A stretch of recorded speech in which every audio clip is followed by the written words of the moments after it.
Hello everyone, welcome back to my channel. This is Apeksha और आज मैं आपके लिए लेकर आई हूँ 3 questions on various stanza forms. अगर आप जीआईसी की प्रिपरेशन कर रहे हैं तो ये वीडियो आपको आई होप बहुत ज़्यादा हेल्प करेगा आपकी प्रिपरेशन में। तो चलिए शुरू करते हैं हमारा आज का ये video. And let's see question number 1। Describe various stanza forms in poetry. यहाँ है। देखिए, स्टेंजा इतना इम्पोर्टेंट क्यों है? स्टेंजा इसलिए इम्पोर्टेंट है कि कोई भी पोएम स्टेंजा के बिना नहीं लिखी जा सकती। वो बात एक अलग है कि जो लाइंस हैं दे में वेरी। लाइंस अलग अलग हो सकती हैं। 1 लाइन का स्टेंजा भी हो सकता है, 2 लाइंस का भी हो सकता है एंड सो ऑन, राइट। तो यहाँ पे हम जो डिफरेंट टाइप्स के स्टेंजा फॉर्म्स हैं इन पोइट्री वो समझेंगे। A stanza is a series of lines grouped together by rhythmical pattern and meter. एक series of lines में रहती हैं and they have a rhythmical pattern and a particular meter. The length and pattern describes the type of poem. Poem का type क्या है? ballad है, sonnet है, ode है। ये हम कैसे आइडेंटिफाई करते हैं? जो स्टेंजास हैं उनकी लेंथ से, उनके पैटर्न से हम ये आइडेंटिफाई करते हैं कि पोएम का टाइप क्या है। There are many different type of stanzas in poetry. Poetry में कई तरीके के स्टेंजास हैं, तो वो हम अभी समझेंगे। सबसे पहले आता है मोनोस्टेज। मोनोस्टेज स्टेंजा जो होता है इसमें सिर्फ एक लाइन होती है। It is a stanza of 1 line. It also refers to a 1 line poem and sometimes आपको लिटरेचर में आप सर्च करेंगे तो कई सारी पोएम्स मिल जाएंगी जो केवल 1 लाइन पोएम ही है। ठीक है, तो thin air my mind is gone, ये केवल एक 1 लाइन का स्टेंजा है। नेक्स्ट देखते हैं cup. 2 lines that rhyme together is called a couplet. 2 lines के स्टेंजा को हम बोलेंगे कपलेट। यहाँ पे मैंने एक एग्जांपल दिया हुआ है, मैरी एलिजाबेथ की पोएम है do not stand at my grave and weep. ये उसका एक एग्जांपल है। कपलेट में 2 लाइन्स के स्टेंजास में उन्होंने लिखी है do not stand at my grave and cry, I am not there, I did not die. Next है set. A stanza with 3 lines. 3 lines के जो स्टेंजास हैं दे आर कॉल्ड टर्सेट्स। अब यहाँ पे टर्जा रिमा थोड़ा सा डिफरेंट है। Why it is different? Because इसकी जो राइमिंग पैटर्न है दैट्स डिफरेंट, हल्का थोड़ा डिफरेंट होता है ये। और टर्सेट का जो सबसे ज्यादा यूज किया था वो किया था डेंटे ने अपनी डिवाइन कॉमेडी में। अब राइमिंग स्कीम क्या है टर्सेट की, वो हम एक बार समझ लेते हैं। टर्सेट की एक बार राइमिंग स्कीम देख लेते हैं। इसमें जैसे कि ये 3 लाइन हो गई, 3 लाइन्स हो गई फर्स्ट स्टैंजा में, राइट। तो यहाँ पे मैं इनको ए बी सी, ये मैंने इसका राइमिंग पैटर्न बना दिया है। अभी सेकंड स्टैंजा जो इसका होगा वो कैसे जाएगा कि जो इसकी टर्सेट की जो सेकंड लाइन है ये जो है ये राइम करेगी फर्स्ट के साथ और थर्ड के साथ। तो ये हो जाएगा बी डी बी। नेक्स्ट अब इसकी जो सेकंड लाइन है सेकंड स्टेंजा की वो राइम करेगी थर्ड स्टेंजा के फर्स्ट एंड लास्ट लाइन के साथ। तो ये हो जाएगा डी ई डी। तो इस तरीके से इनका जो चेन वाला जो पैटर्न है वो चलता रहता है। इसमें किसी भी स्टेंजा की second line next first and third line के साथ राइम करती है। नेक्स्ट है quatrain. A stanza with 4 lines is called quatrain. Quatrain में 4 लाइन्स होती हैं। Tennyson used it in his famous poem In Memoriam. In Memoriam में उन्होंने क्वाट्रेन का यूज किया है। अब यहाँ पे भी थोड़ा सा वेरिएशन है कि बैलेड का जो स्टेंजा होता है that is a different variant of it. Ballad में भी 4 लाइन्स ही रहती हैं, लेकिन जो राइम स्कीम है that is usually A B C B और A B. Mostly A B C B रहेगी या फिर ए बी रहती है। अब यहाँ पे जो ला बेल डामसन मर्सी आपने पोएम पढ़ी होगी, ये एक बैलाड स्टेंजा है, लेकिन उसे भी हम क्वाट्रेन ही बोलते हैं। बहुत ही स्लाइट डिफरेंस है, आप इसमें बिल्कुल भी कंफ्यूज मत होइए कि मैं ये क्या कुछ आपको नया बता रही हूँ।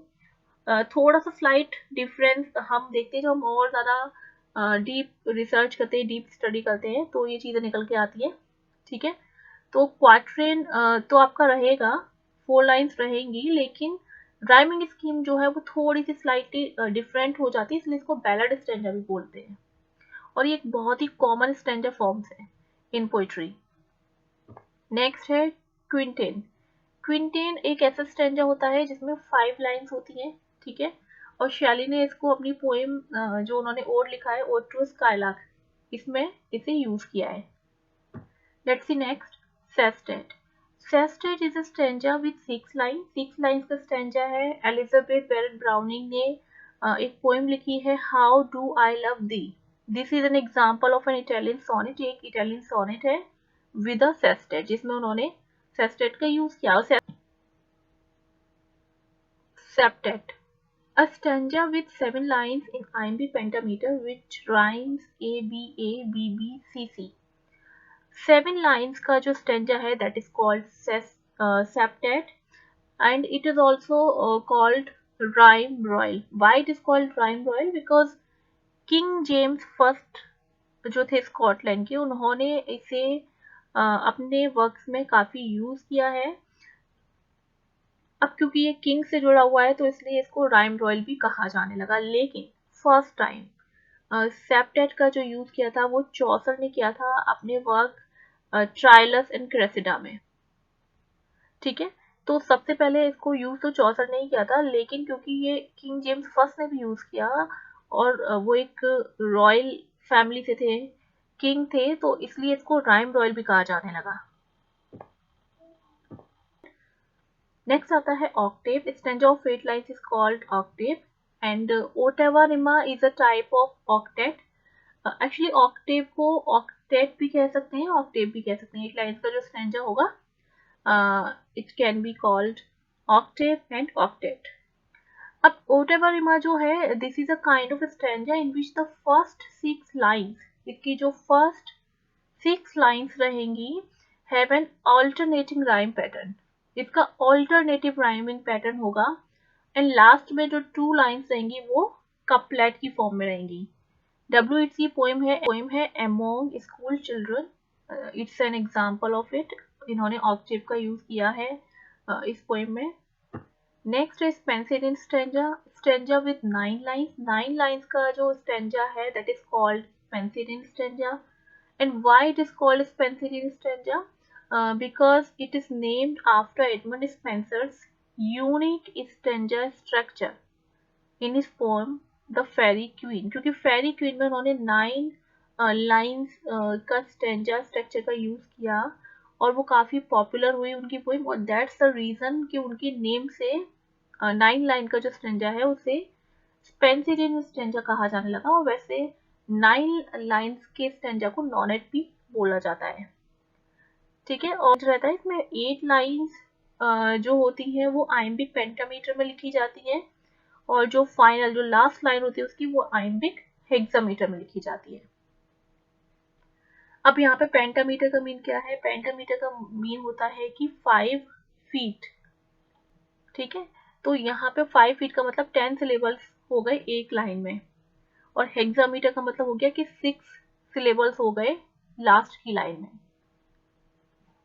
And the last one is dizaine stanza. The word dis means 10. ये जो word है dis, इसका मीन होता है 10। ये एक फ्रेंच वर्ड है। तो dizaine जो है ये एक स्टैंजा फॉर्म है जिसमें कि 10 लाइन्स रहती हैं। John Keats' Ode on a Grecian Urn is an example of it. ठीक है, ये आपके स्टैंजा फॉर्म्स हो गए। अभी हम आगे देख लेते हैं शॉर्ट आंसर्स में हीरोइक कपलेट। हीरोइक कपलेट क्या है? A heroic couplet refers to 2 lines of equal length. हमने कपलेट की बात कर ली थी, यहाँ पे इसका एक स्पेसिफिक टाइप है हीरोइक कपलेट। हीरोइक कपलेट में भी क्योंकि ये कपलेट है, यहाँ पे 2 लाइन्स ही रहेंगी इक्वल लेंथ की, जो कि आपस में राइम करेंगी and form a complete thought, और एक कंप्लीट थॉट को फॉर्म करती है ये। It is written in iambic pentameter. Iambic pentameter में लिखा जाता है हीरोइक कपलेट को। There are 5 feet in it. अब हीरोइक कपलेट में कितने फीट होंगे? 5 फीट होंगे। Each foot is made of 2 syllables. अब क्योंकि 5 फीट होंगे तो उसमें से जो हर in every foot there are 2 syllables. Syllables क्या होते हैं? Syllables होते हैं हमारे vowel sounds. जो vowel sounds जब हम pronunciation करते हैं तो जो vowel sounds होते हैं उन्हें syllables बोला जाता है। तो हर लाइन में 10 सिलेबल्स रहेंगे, and the first label of each foot is short. जो फर्स्ट लेबल रहेगा वो शॉर्ट रहेगा और अनएक्सेंटेड रहेगा। शॉर्ट का मीन क्या हो गया वो मैं भी आपको आगे समझाऊंगी, शॉर्ट और अनएक्सेंटेड का मीन। और जो सेकंड सिलेबल रहेगा वो लॉन्ग रहेगा, जो सेकंड फूट का जो सिलेबल रहेगा वो लॉन्ग रहेगा और एक्सेंटेड रहेगा। अब ये कैसे रहेगा ये हम अभी समझेंगे एग्जाम्पल के through. Origin of heroic couplet is not known. अगर हम ओरिजिन की बात करें तो इसके ओरिजिन जो है दैट इज अननोन, नहीं पता कि कब आया ट्रेंड में। And it is called heroic. इसे हीरोइक क्यों बोला जाता है, दैट इज द क्वेश्चन। तो इसे हीरोइक इसलिए बोला जाता है बिकॉज पेंटामीटर वर्ड्स राइम्ड और unrhymed was first used for epic और हीरोइक पोएट्री। ये जो पेंटामीटर वर्ड्स है जिनको कि पेंटामीटर में लिखा जाता है, चाहे वो राइम्ड हो या अनराइम्ड हो, उनको सबसे पहले ईपिक और हीरोइक पोइट्री में ही लिखा गया था। ईपिक्स में इनका यूज हुआ था, ईपिक राइटिंग में, या फिर हीरोइक पोइट्री की राइटिंग में यूज हुआ था। एंड इसी वजह से इसके साथ ये जो वर्ड है हीरोइक जुड़ गया, तो ये हीरोइक कपलेट हो गया। और इसे सबसे पहले इंग्लैंड में चौसर ने यूज किया था हीरोइक कपलेट को। John Dryden widely used it and known as a master of heroic couplet. लेकिन जॉन ड्राइडन ने इसको पॉपुलर बनाने में बहुत ज्यादा कंट्रीब्यूशन किया, इसी वजह से उनको मास्टर ऑफ हीरोइक कपलेट भी कहा जाता है। ये आपका एक क्वेश्चन भी है कि मास्टर ऑफ हीरोइक कपलेट किसे कहा जाता है, तो वो जॉन ड्राइडन को कहा जाता है। एलेक्जेंडर पोप ने भी इसका काफी यूज किया है अपने वर्क्स में। In the restoration age it is used in epic, narrative poetry and mock epic. There are two main kinds of heroic couplet. Heroic couplet के two kinds हैं, कौन से हैं देख लेते हैं। The first one is open heroic couplet, जिसे कि राइडिंग राइम भी बोला जाता है। तो इसमें क्या है कि जो आइडिया है, जो भी आइडिया पोइट कन्वे करना चाहते हैं, या जो भी कंप्लीट सेंस है, वो आपको सेकंड लाइन में जाके मिलेगा। ठीक है, फर्स्ट लाइन में आपको आइडिया कंप्लीट नहीं समझ आएगा कि पोइट क्या कहना चाहते हैं। इन जनरल हम कह सकते हैं कि उसका जो मीन है वो समझ में आपको अच्छे से नहीं आएगा। ये आगे की लाइन में फॉरवर्ड हो जाएगा, सेकेंड लाइन में फॉरवर्ड हो जाएगा, इसीलिए इसको राइडिंग राइम भी कहते हैं। सेकेंड है क्लोज्ड हीरोइक कपलेट, जिसमें कि जो भी आइडिया कन्वे कर रहे हैं, जो भी कुछ कहना चाह रहे हैं, वो आपको फर्स्ट लाइन में भी क्लियर हो जाएगा, हमें दूसरी लाइन में जाके उसका मीनिंग नहीं ढूंढना है। तो that's a difference between open heroic couplet and close heroic couplet. अब हम इसका एक एग्जांपल देख लेते हैं। अब यहाँ पे आप सोच रहे होंगे कि मैंने ये टू कलर्स का यूज क्यों किया है। तो मैंने टू कलर्स का यूज इसलिए किया, आपको सिलेबल समझाने के लिए। क्या है कि मैंने आपको बताया था कि जो पेंटामीटर है उसमें 10 सिलेबल्स होती है और हर लाइन पेंटामीटर में लिखी जाती है। तो यहाँ पे सिलेबल्स होता है, एक तो होता है शॉर्ट सिलेबल, ये जो ब्लैक कलर का है ना, ये मैंने शॉर्ट सिलेबल के लिए यूज किया है, और ये जो रेड कलर है ये मैंने लॉन्ग सिलेबल के लिए यूज किया है। तो यहाँ पे हम जैसे इसको प्रोनाउंस करेंगे बट, राइट, हमें बहुत ज्यादा स्ट्रेस देने की जरूरत नहीं है। अब हम जब बोलेंगे व्हेन, तो यहाँ पे हम थोड़ा सा स्ट्रेस दे रहे हैं, तो इस तरीके से आप समझ सकते हैं। ओके, तो अभी हम काउंट करके भी देख सकते हैं इसमें टोटल 10 सिलेबल्स बन रहे हैं या नहीं बन रहे हैं। 1 2 3 4 5 6 7 8 9 10, यहाँ पे टोटल 10 सिलेबल्स हैं। आई होप कि आपको समझ में आ रहा होगा कि सिलेबल्स जो हैं वो हम कैसे काउंट करते हैं। मैं इसके लिए एक अलग से वीडियो बना दूंगी जिसमें मैं आपको डिटेल में समझा दूंगी कि सिलेबल्स आप कैसे आइडेंटिफाई करेंगे। सेम सेकेंड लाइन में भी ऐसे ही आइडेंटिफाई करना है। तो ये हमारा हो गया हीरोइक कपलेट। आई होप कि आपको क्लियर हो गया होगा हीरोइक कपलेट। नेक्स्ट हम देखते हैं, मैंने यहाँ पे ब्लैंक वर्ड्स का भी एक वर्ड्स फॉर्म में एग्जांपल ले लिया है, क्योंकि ब्लैंक वर्ड्स के बारे में भी पूछा जा सकता है। छोटा है, बहुत ही वेरी शॉर्ट क्वेश्चन है। तो ब्लैंक वर्ड्स क्या है, it is an unrhymed words. ये अनराइम्ड रहता है, हीरोइक कपलेट जो रहेगा वो राइम्ड रहेगा, लेकिन जो ब्लैंक वर्ड्स रहेगा वो अनराइम्ड रहेगा। It is also written in pentameter, इसको भी पेंटामीटर में लिखा जाता है। They are 10 syllables in it, क्योंकि पेंटामीटर में लिखा जाएगा तो अभी आप यहाँ पे ना एक चीज और याद कर लीजिए, कोई भी पोएम, कोई भी लाइन अगर पेंटामीटर में लिखी जा रही है तो उसमें केवल टोटल कितने सिलेबल्स होंगे, 10 सिलेबल्स होंगे। ठीक है, ये बाय डिफॉल्ट 10 ही होंगे, तो इसमें आपको ज़्यादा दिमाग लगाने की ज़रूरत नहीं है। बस इतना याद रख लीजिए कि पेंटामीटर है तो 10 सिलेबल्स होंगे, क्योंकि हर फुट में 2 सिलेबल होते हैं।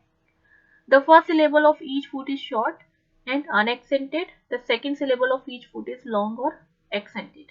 ये भी समझ लेते हैं, इसकी हिस्ट्री देख लेते हैं थोड़ा सा। द अर्ल ऑफ सरे introduced it in English literature in 1540 in his translation of Milton, Shakespeare and many other poets and dramatists have used this device in their works.